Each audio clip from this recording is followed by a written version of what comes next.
Welcome to Human Organs on Chip for Virology. I was telling everyone else this, but this might take a little while, so sorry in advance. Also, I have to wait for these floaty boys to get across the screen before I go to the next slide. So, I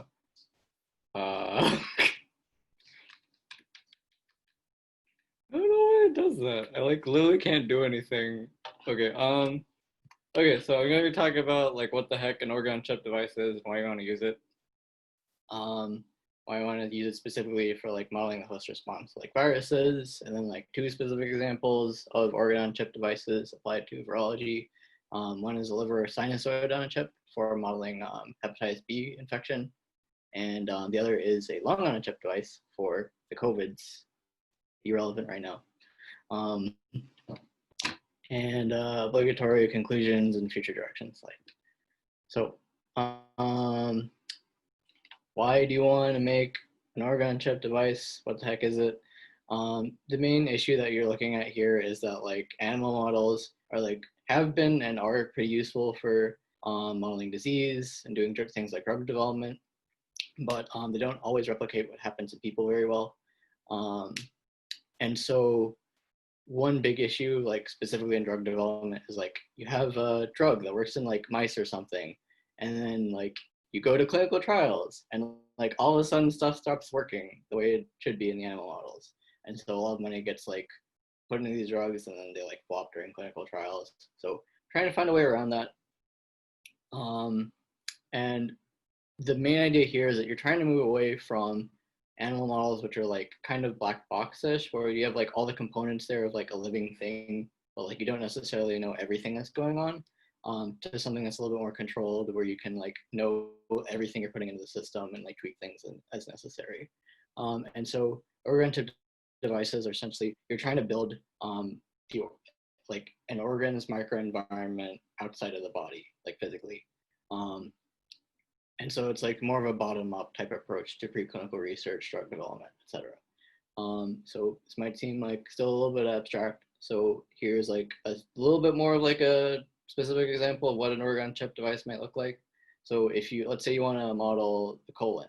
The colon, as you may or may not know, has these microstructures called crypts that are just little divots in the colon that increase its surface area for absorption. If you want to make a colon on chip device, you might think, oh, I want to replicate this at the micro level, and I want to build a polymer scaffold that looks like this. And so here is a cross-section of a potential device you might have, and it might have a specific stiffness to encourage cell growth. And you might think, hey, I should put cells on here so they can grow a colon epithelium or something. So you might put colon stem cells at the base of these crypts. They might differentiate out into colonic epithelium. That's great. And then you might look at the colon and say oh, there's other cell types in here. So you might want to add goblet cells, for example, which produce mucus and keep the cells nice and happy. And that's another biological factor you can take into account. And you can go a step further and say the colon experiences a lot of fluid flow because you're eating stuff and stuff goes through your gut. And that exerts shear stress on cells and affects how they grow. So you might add in fluid flow, and then with that fluid flow, you might also add in some soluble factors, growth factors or something, to help keep these cells happy. So hopefully you kind of get the idea that you're trying to model what's happening in a given organ, looking at all the specific components and sort of incrementally building it up. And so how exactly do we build these devices? Usually all of these devices have some sort of microfluidic component. Basically, it's a lot of electronics industry fabrication techniques applied to biology. And by that, I mean the techniques to make circuits inside of your phones and stuff, for example, can make things at really small length scales on the order of microns and stuff really precisely. And that can also be repurposed to making really tiny channels for flowing fluids and stuff, and making sure you can deliver fluids and cells pretty precisely. And so all of these devices are polymer based, and as a result of the just the way the fabrication techniques are, they're pretty customizable, so you can make a lot of different shapes and stuff, and therefore model a lot of different organ structures. They're usually pretty cheap. And just as an example, a lot of these devices are made of PDMS or polydimethylsiloxane. Just kind of think of it like silicone or whatever, but it's an FDA approved polymer, and it's used as like an anti-foaming agent in the fast food industry to like prevent oil splatter. So it's pretty like cheap and like widely used. But like just to like show like how, I guess, easily available this type of stuff is. And then also all of these devices are clear, so you can image through them and check on your cells whenever. And then for like math/physics reasons, because the channels are like very tiny, they exhibit laminar flow as opposed to like turbulent flow, which is all like whoosh and whatever. But that means you can model these devices like pretty well and predict what they're going to do pretty easily. And so you can do a lot of cool, very satisfying looking things, like the video on the right where you're like manipulating like bubble sizes on the order of like microns like really easily. This goes to show like how precise you can be with this stuff. And then you can also build in readouts. So like you can put a pH sensor, an oxygen sensor, whatever. So that's great. And so as it applies to virology, the idea is that you build an organ-on-chip device that sort of reasonably approximates what's happening in a given organ. And then you'd introduce it to like some bacteria or virus or whatever. And that would produce a disease model on chip, therefore like infecting cells on the chip that are like normally healthy. And you can study a lot of different things like infection kinetics, virus-host interactions, how the virus actually gets into cells and stuff like that, and then like drug and vaccine responses. Yeah, so there are two papers that I want to specifically talk about that have like examples of organ-on-chip devices as applied to virology. The first one is a liver sinusoid on chip paper that tries to introduce Hep B virus into a liver sinusoid on a chip. Just to make sure we're all on the same page here, I just want to give like a little bit of an intro to like what Hep B virus is and some specifics just to give context. As you might surmise, Hep B virus is a condition that affects the liver.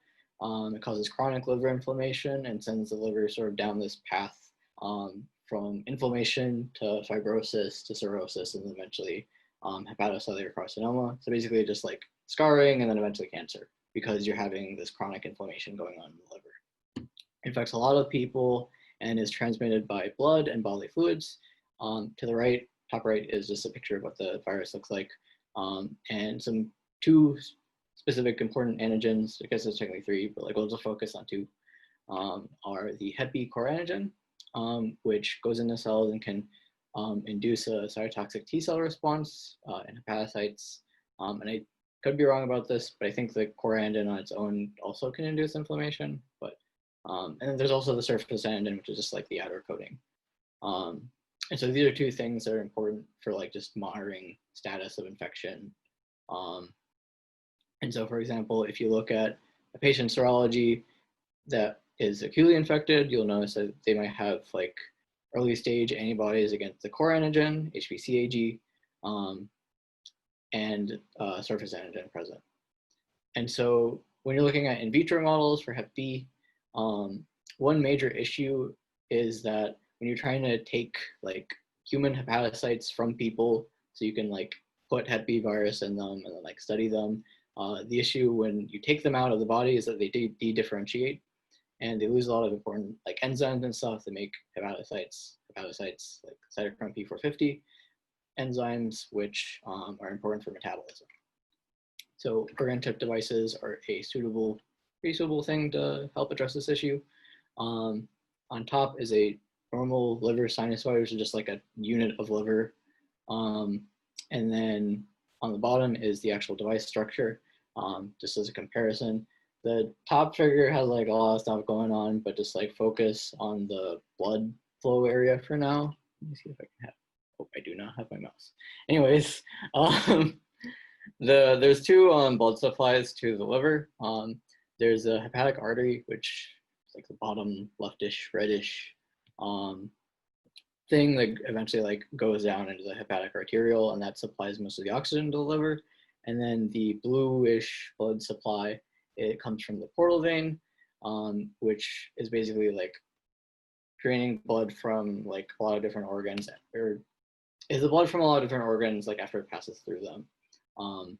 And then that supplies a lot of the nutrients to the liver. And so these two blood supplies like converge into the sinusoid and deliver nutrients and oxygen to hepatocytes, which are the squarish boys lining the sinusoid, endothelial cells, as well as liver macrophages called Kupffer cells. And then this blood supply goes to the central vein and goes back to the heart. And so in the bottom is the actual organ-on-chip device. The right sort of segment is where the hepatocytes are seated. It's just this like porous disc, and it's made of polystyrene, which is just tissue culture plastic. And you put collagen on it to help the hepatocytes adhere to it, and then you stick it into this well on the left. And so the well has some pumps in it that allow for fluid flow.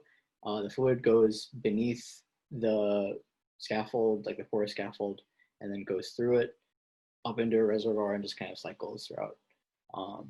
And so I believe they put in Kupffer cells at a later point in time, but like the model compared to like what's actually in the body is still like kind of simplistic, but it has like some advantages over other in vitro models still, even without like everything that the liver has. And so here are just some examples of morphological features of these cells that in the actual organ-on-chip device that are also observed in vivo. So the figure F is like one single pore with the hepatocytes seated in there, and there's a stain that helps you sort of visualize these fibery looking things where the arrows are, and those are bile canaliculi.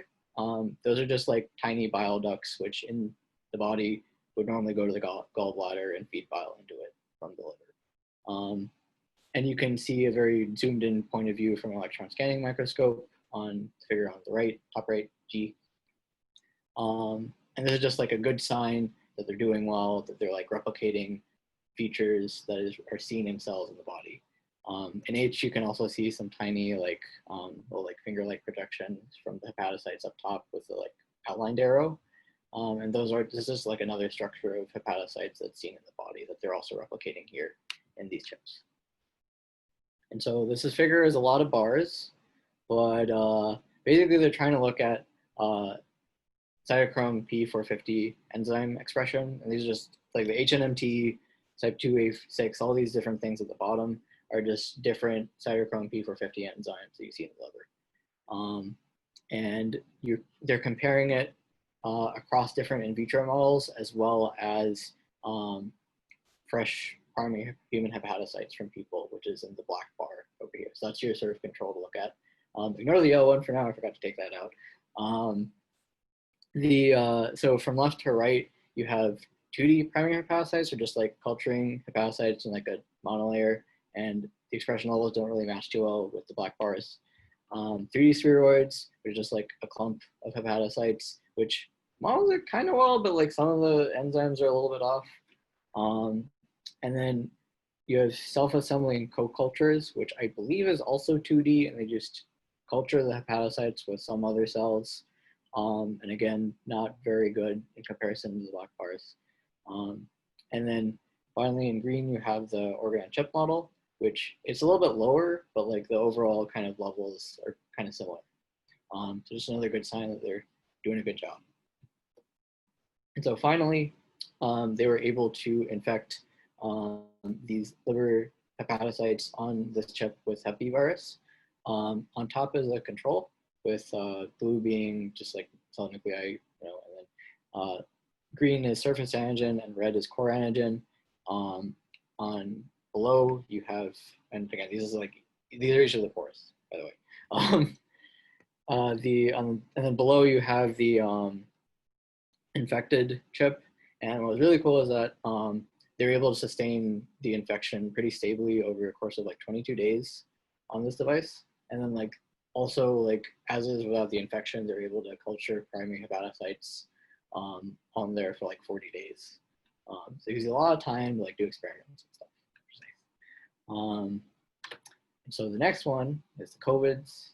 I don't need to tell you how important this thing is, but I think there's like a little bit of like what we know so far in terms of like the mechanism of how it enters the cell. So basically, there's like on the right, there's like the spike subunit that's repeated across the virus that needs like two surface proteins, I believe just in like the lung airway epithelium to actually like enter the cells. There's that serine protease tempers 2 or whatever that primes the spike subunit. And then there's ACE2, which binds to a spike subunit. And then both of those together help COVID enter the cell. And so some people were already kind of working on like a lung airway on a chip. So they decided to like repurpose this for testing out for infecting with COVID and then like testing out FDA approved drugs for like other conditions to see if they would prevent viral entry into the cell. And so here there's a lung airway on chip, which I think they're just trying to model specifically like the bronchioles of the lung. So on the left is a normal lung bronchiole, just like the general structure. And then on the bottom right is the organ chip. And so you'll notice on the normal lung, you'll have some air, mucus, some like columnar cells with cilia for the lung epithelium to help move the mucus around. There's also a bunch of other stuff, but there's like capillaries that help provide nutrients to some of these cells with obviously like endothelial cells around the capillaries. And so on the bottom right, you have the organ on chip device with an air channel, some epithelial cells with cilia, and beneath it is a blood channel that's lined with endothelial cells and medium and stuff to help keep the cells alive. But another thing that's pretty cool is that they put immune cells into the blood channel. So kind of combining two different like systems here.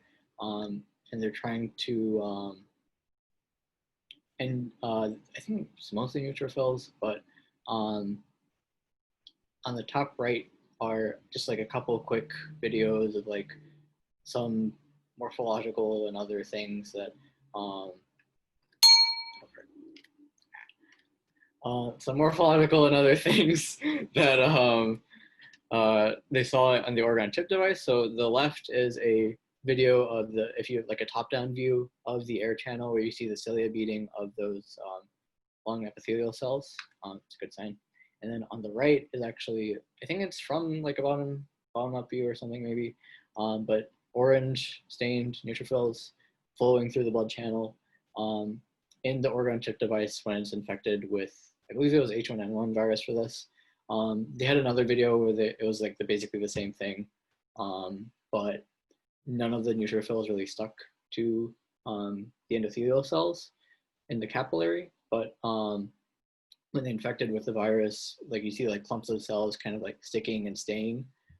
That's a good sign because you know that neutrophils are doing their thing when host cells are getting infected, which I think was pretty cool. And so there's a lot of stuff in this paper. I just kind of wanted to like highlight one particular figure, which was, let's see if I can move my thing around. So this one particular figure, they basically took these chips and put in, they call them like COVID pseudoparticles. It's not like actually COVID, but it's just like synthetic COVID. They just take like the spike protein and like put it on something. And then that is supposed to like emulate viral entry into the cell because the spike protein binds and stuff.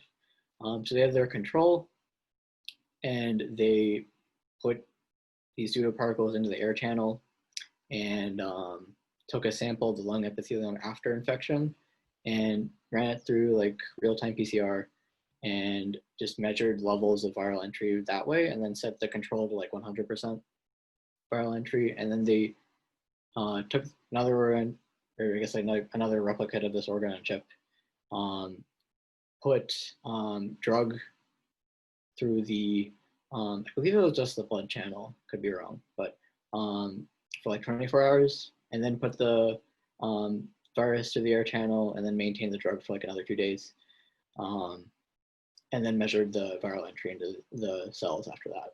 And so overall, a lot of the drugs didn't work too well, but like there's two that noticeably inhibited viral entry.